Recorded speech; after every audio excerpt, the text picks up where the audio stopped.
Good evening, ladies and gentlemen. Welcome to Triple N Media. I am Dr. NIK NIKAM, and welcome to Triple N COVID World News. Let me start with my PowerPoint presentation, and we're going to proceed with that. And we have several guests. I'll just have them introduced in a moment.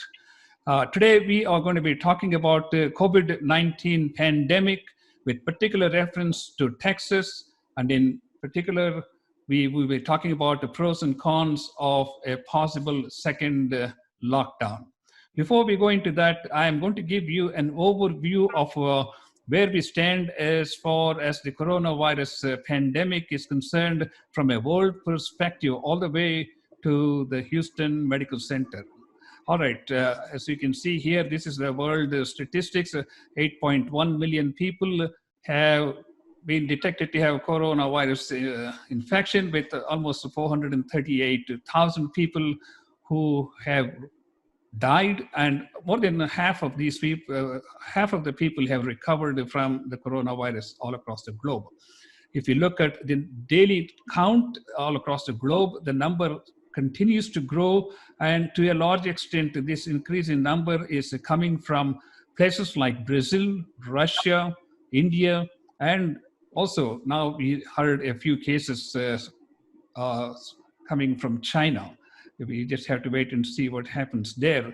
That would be quite interesting. And if you look at the death chart, it is showing a steady decline in the number of deaths all across the globe, which says a different picture altogether compared to the number of cases. And the number of cases may be a function of the more people being tested for the coronavirus. That is as far as the global picture is concerned. And now let's come to the United States. In the United States, we have 2.1 million people who have been found to have coronavirus infection, with almost 118,000 deaths and about 880,000 people having recovered. Again, if we look at the number of new cases in the United States, we see a picture which is showing a gradual decline in the number of cases. When it was during the peak, like 35,000 cases per day, to roughly about 20,000 cases per day at this time here in the United States. And that is in contrast to what we are seeing all across the globe. So let's keep all these things in number, because when we debate about the pros and cons of another lockdown or any kind of a measure that we are going to take, is going to have a significant impact. Now we are going to focus for the rest of the presentation on Texas. This is the Texas dashboard, as it's called. And here, Texas has tested more than close to 1.5 million people, of which almost 90,000 have tested positive, and about 2/3 of them have recovered, which is quite an impressive number. Then we have about 1,983 deaths. That's less than 2,000 compared to just New York State, where they had more than 34,000 deaths in the same period. Right now, we have about 2,800 active cases of coronavirus here in Texas. Excuse me. And as we can see, it started somewhere along the second week of March, then it peaked towards the middle of April, then it showed some steady decline, and then it had a second bump here. After that, we have another surge in the number of cases in Texas. However, in the last 3 days, it has come down after it peaked like Friday at like greater than 2,000 cases per day. So that's the Texas number of active cases. The next thing is the deaths. Surprisingly, even though the number of new cases are climbing in Texas, here's a death chart showing there has been a steady decline in the number of deaths in Texas. And as I said, the total number of deaths in Texas is less than 2,000 for the whole state during the entire epidemic period. And here is a chart which is showing the percentage of people who were tested showing positive coronavirus. So let's watch this chart very carefully, because we're going to be using this chart in our discussions as we go further. In the initial stages, like in March and April, 15% of the people who were tested positive for the coronavirus. Towards the end of April or beginning of May, the number had come down to something like 4%. And in the Texas Medical Center, it was close to like 3%. But in the last few weeks, the numbers have continued to go up. It was all the way up to like 7.2. 7.2. Now, as of yesterday, it is 6.62. So this is a clear indication that the actual number of cases in Texas with coronavirus infection are going up. It is not just the number of tests we are doing, but the absolute number of people having coronavirus infection is going up. So that's point number one, and let's keep that in mind. Next, we are going to look at the hospitalization across the entire epidemic or the pandemic period. And interestingly enough, somewhere along towards the end of April, the hospital admissions here in Texas reached about 1,500 to 1,600, and it had stayed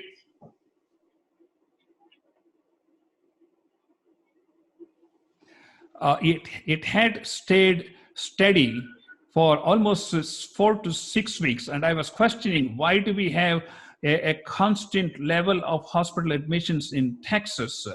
It may be considered as a long flattening of the curve. But nonetheless, towards the end of May, the number of cases have continued to go up, and so this is a major concern. Excuse me.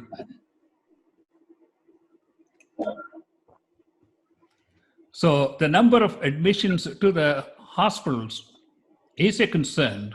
So that's point number two. The next point is, this is the data from the Texas Medical Center in the heart of Houston. And this is where the number of hospital admissions have gone up like 30–40%, which has drawn the national attention. And there was a pretty huge spike, I think on Friday or so, but the most recent data, which is on 14th, it looks better compared to the last 3 days. So let's keep that in mind. And here are the hospital occupancy. And as I showed you in the previous slide, this is only at the Texas Medical Center. So the hospital occupancy was coming down all the way towards the middle of May, and it has continued to go up. In Texas, Governor Abbott said that they thought 16% of the beds would be available to coronavirus patients. And at this time, they have like close to 50, they said 16%, now they are close to 15%. So they are almost reaching the limit of the number of beds that have been allocated to coronavirus patients. And as those numbers exceed, then there is going to be a tremendous challenge for the healthcare professionals, resources, and hospital beds. And having kept that in mind, and we know the number of tests going up, this is one chart which showed that there was a significant increase in the Houston region of admissions to the hospital. And of course, if you look at the number of tests that are being done compared to the first week, they had like 5,000 patients per week. And here we almost double this number. And still, there has been an uptick in the number of the percentage of people who are showing positive corona tests.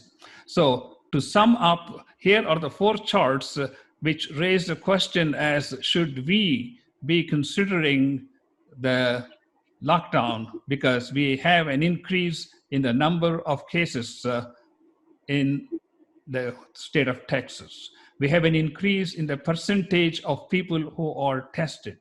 We have a surge in the number of patients in the hospital. And in fact, we have a surge, not only patients in the hospital, but also in the intensive care unit. So that is one side of the coin.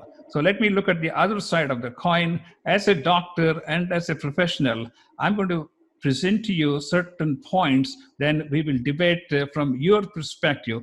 First of all, when 5% of the patients test positive or 6% of the patients test positive, the remaining 94 to 96% of the patients are negative.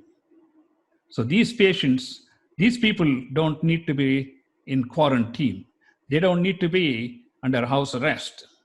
On top of that, I already said about 60,000 people who had already recovered from the coronavirus infection. So these people don't need to be quarantined along with the remaining 5% who are infected. So the important thing to keep in mind is we need to focus on the 95+% of the people who do not have active coronavirus, and how we make sure that these people should be able to return to work under certain specific conditions.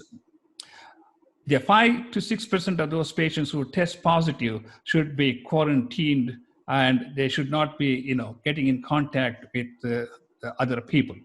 Then we should have contact tracing, which is one of the key factors for reducing the spread of coronavirus from this 5% to 6% of the population to the remaining people. And when we do meticulous guidelines for employees and employers and guests and visitors at the offices, we should be able to contain this with early detection, quarantine, and contact tracing.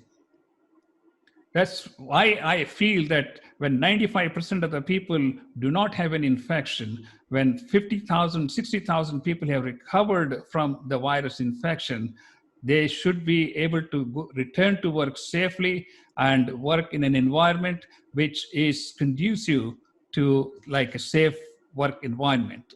And to add up a few more things to suggest why I think a conservative, selective approach would be better than an all-out lockout, which would be devastating to the entire country.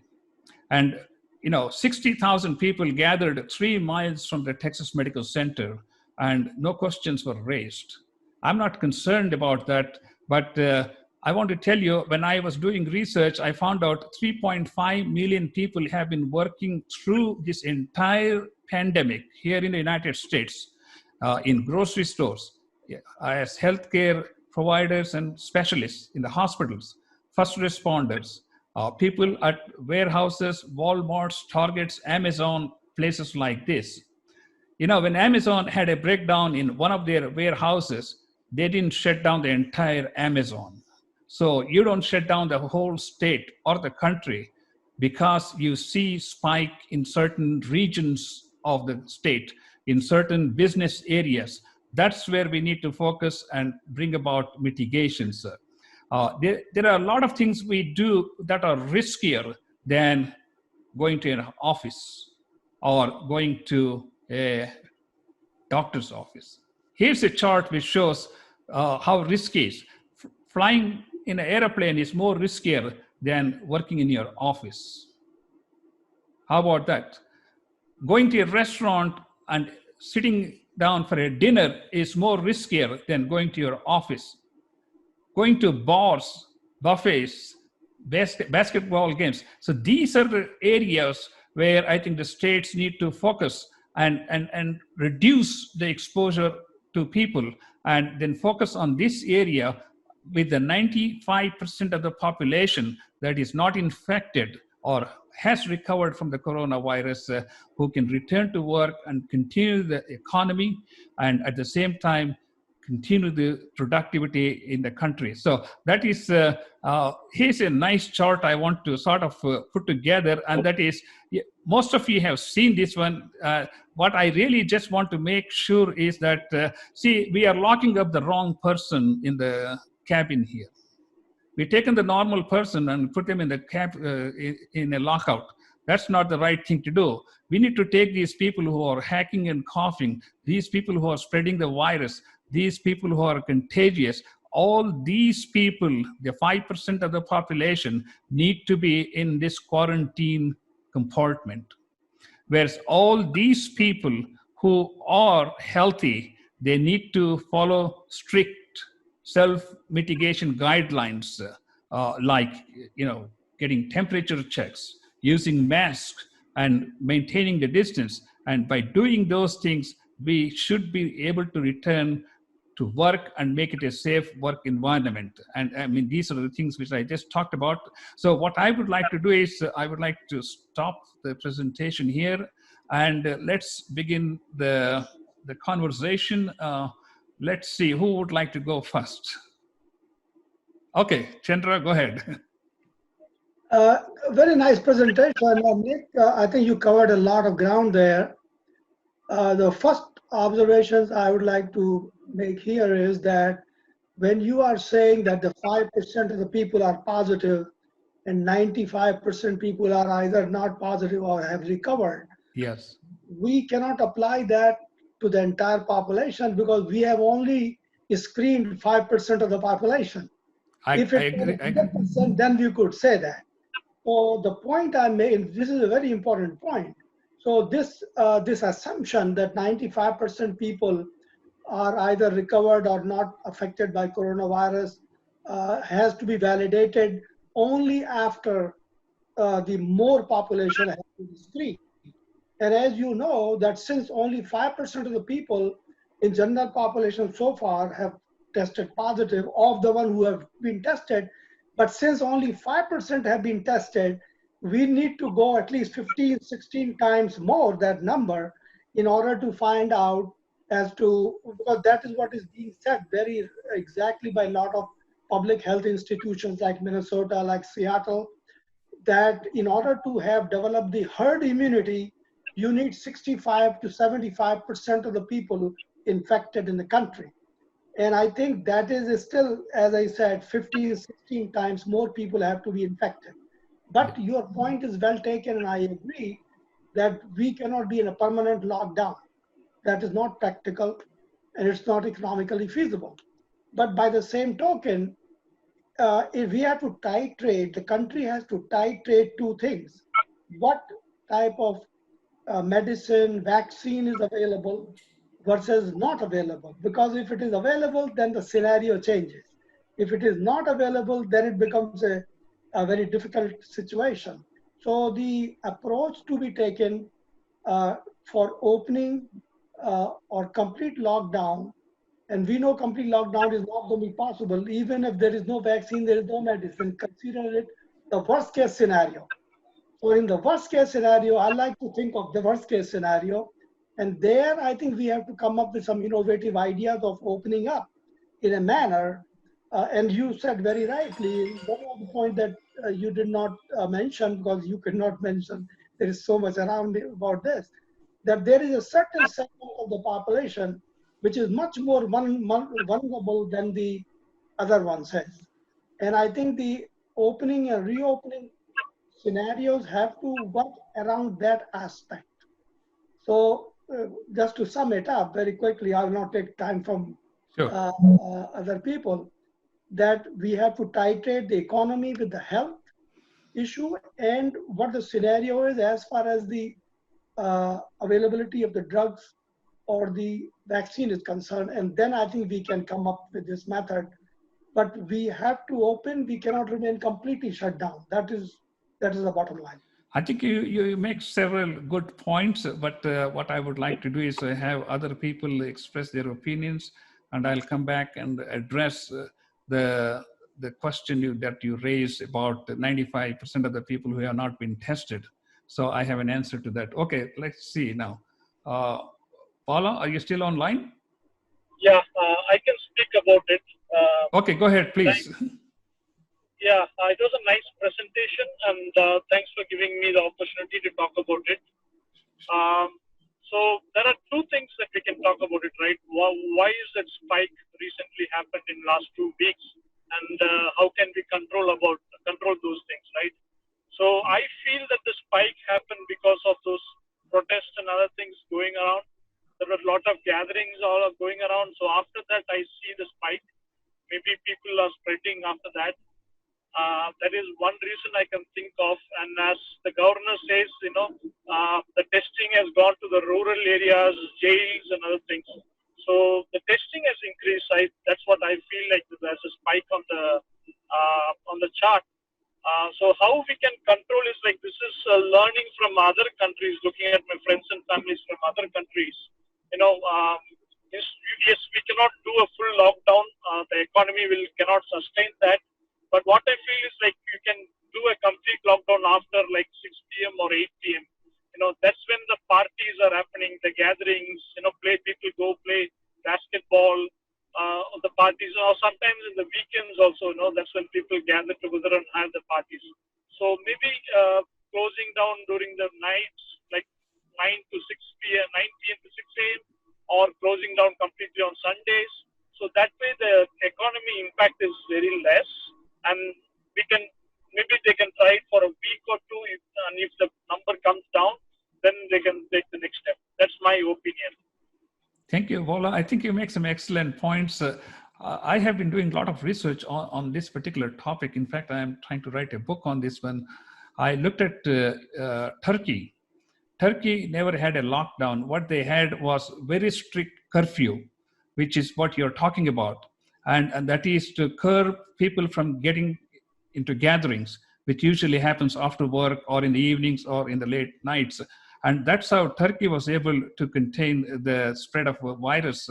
So by doing these debates, I think we learn a lot of things. The government can't have answers to every issue in our lives, but as sensible people, we can come up with a lot of ideas which can help us to sort of navigate through this, because we are all in the same ship.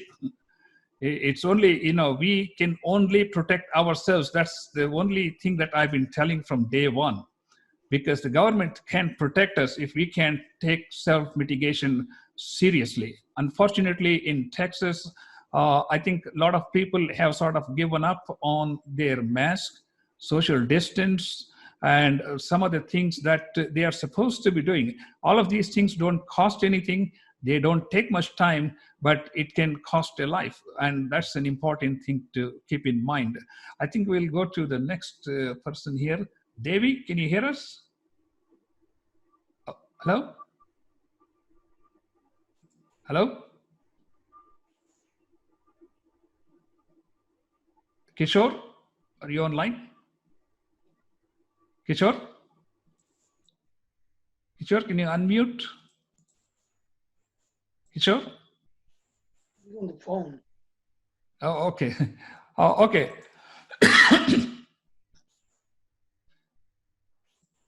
Chandra, coming back to your question about, we've tested only about a fraction of the population, and how we're going to address or extrapolate that 5% and say 95% can return to work. And I have an answer to that. Because every workplace has to have some method of screening these patients. As I told you, 3.5 million people have worked through this entire pandemic. Not everybody has, died, I should say. Because like in Walmart, Target, and all these online delivery services, like warehouses, all these places, people have worked, and they have successfully contained the spread of infection. So we need to use the same principles when it comes to returning to work. Because when I go to work, I'm greeted by a dozen security guards at work. First, we have to answer all these questions. Number two, they check our temperature.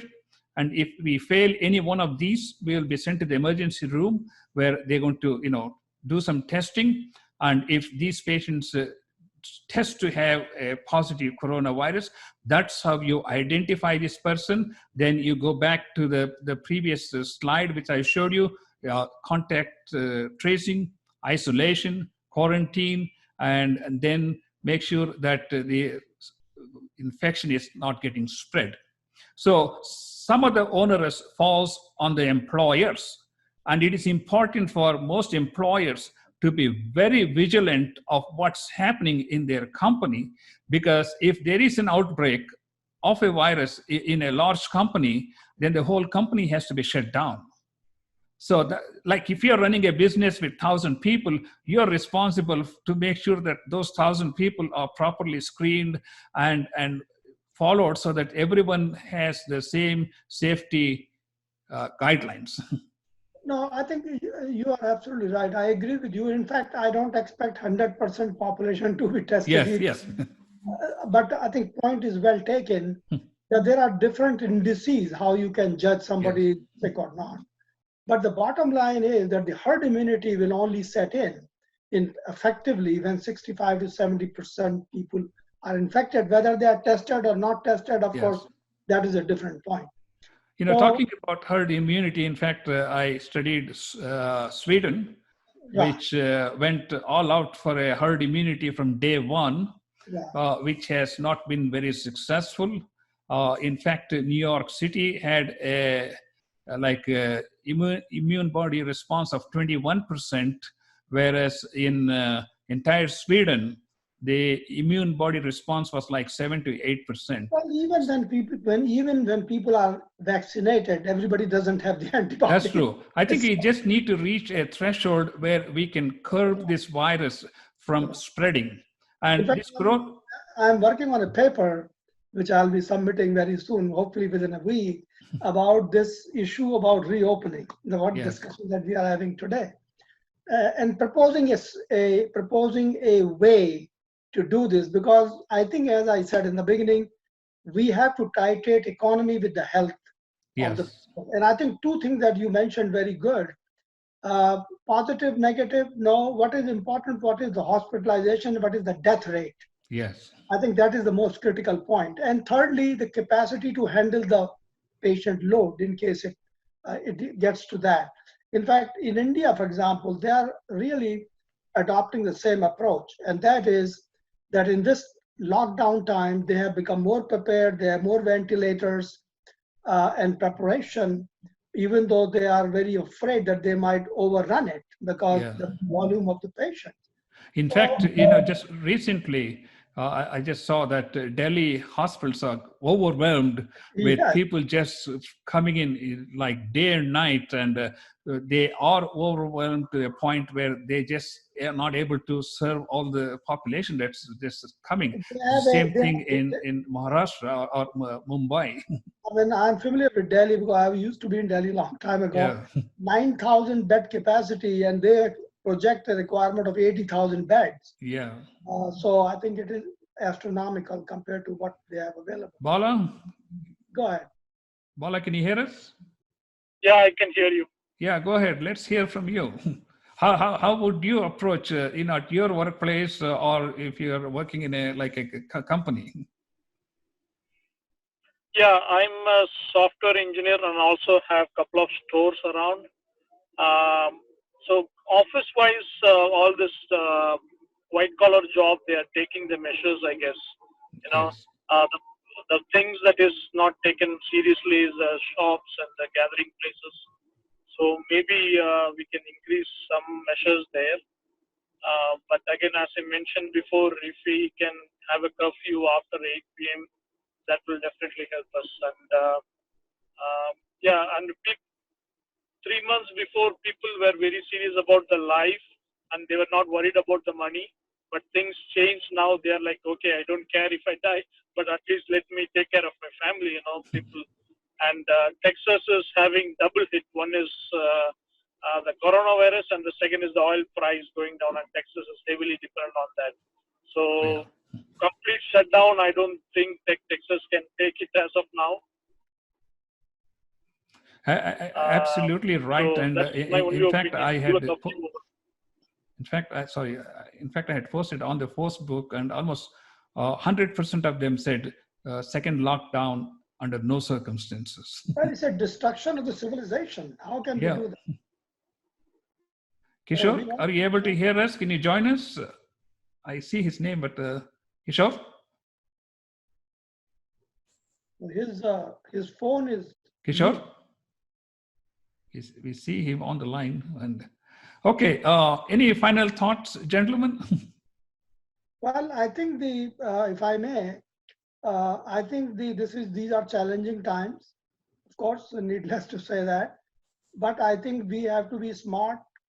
And I think the United States has, of course, just like some other countries, but we are very diverse in terms of our economy, in terms of the cultures, subcultures rather within the country, and dense population density also. So I think every place will have to have some local component in it, but the bottom line remains that all the places have to open. Now, you mentioned a very good point in your, why is it that, I think we all know, I think Bala answered that already. The reason the number of rising in Houston or in Texas is because of what the kinds of things are going on or have gone on. So now we have to keep that in mind, the behavior of the virus. And what we need to do, therefore, modify the collective response in such a way that we can time it. We have to really time it out till two things happen. Either the vaccine comes around, which is not less than a year away, in my opinion, or that we have a substantial amount of herd immunity develops among the people, and while saving and protecting the most vulnerable during this time. I think that is the approach that we will be needing. Thank you so much, Dr. Chandra Mittal. And Bala, any final thought? No, I'm fine. I've spoken what I have to speak, and I'm just great listening to you guys. You guys are the experts. We're not experts. Very good. Okay, thank you very much, gentlemen. It's been a pleasure talking to you. I am Dr. NIK NIKAM, and this is Triple N Media World News COVID-19 update. Thank you so much, and we will see you next time. Bye. Bye.